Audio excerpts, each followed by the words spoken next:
datang di podcast Inspirasi Bangsa kelompok 7. Hari ini kita akan ngobrol santai soal masalah yang sering kita temui di sekitar kita, yakni dekadensi moral dan di sekitar kita. Kenapa sih Pancasila dianggap solusi jitu buat masalah ini? Udah hadir bareng nih di studio aku ada Dani dan Rehan. Apa kabar teman? Halo Zahra, halo pendengar semuanya. Seru banget diskusi hari ini. Aku di sini, makasih. Halo semuanya, saya terima kasih karena telah diundang di podcast ini. Bener banget. Dan oke, langsung aja kita ke inti pembicara. Menurut kamu, Dani, kalau dengar kata dekadensi moral, apa yang terlintas di pikiran kamu? Wah, biasanya aku langsung kepikiran soal perilaku yang udah nggak sesuai sama norma.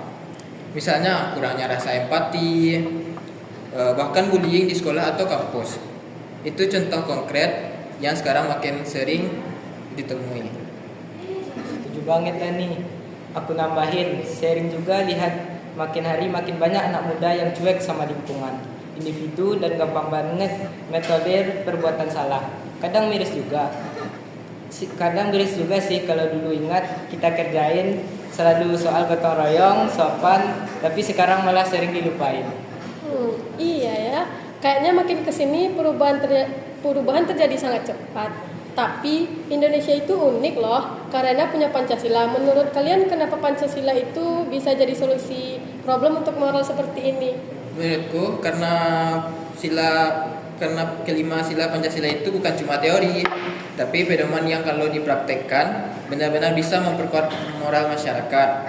Misal, sila kedua soal kemanusiaan yang mengajarkan keadilan dan ngajarin kita buat jadi manusia yang punya empati dan peduli sesama.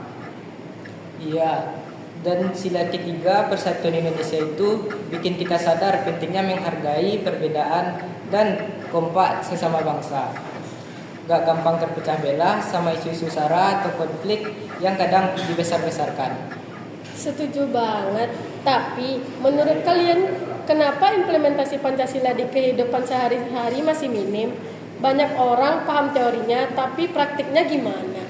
Kadang karena Pancasila sekadar jadi materi di pelajaran sekolah dan kurang diinternalisasikan dalam kehidupan. Mungkin juga lingkungan nggak memberikan contoh positif, jadinya anak muda kurang meniru nilai-nilainya.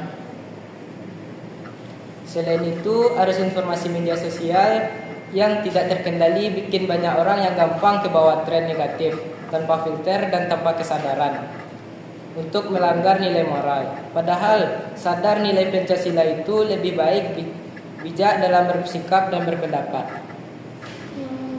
Kalau gitu, menurut kalian langkah konkret apa yang bisa kita lakukan menghidupkan lagi nilai Pancasila?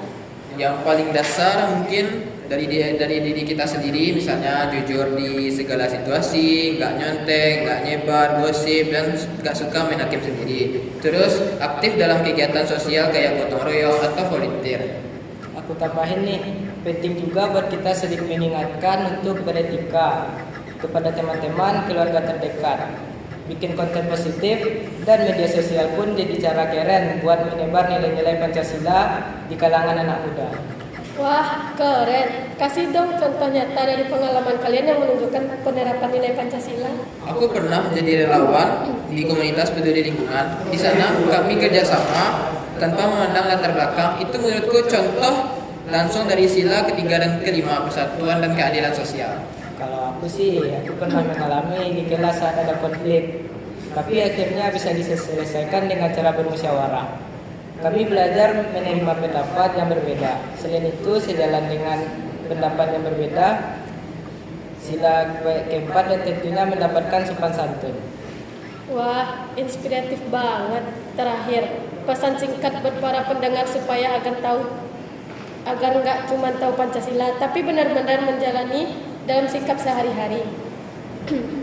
Jangan malu menerapkan nilai Pancasila sekecil apapun itu. Justru dari hal sederhana perubahan besar bisa terwujud.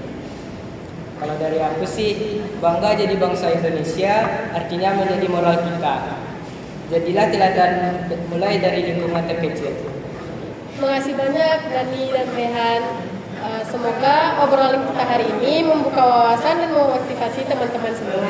untuk kembali memaknai Pancasila dalam kehidupan sehari-hari. Sampai jumpa di episode berikutnya. Tetap semangat, jadi generasi bangsa berkarakter.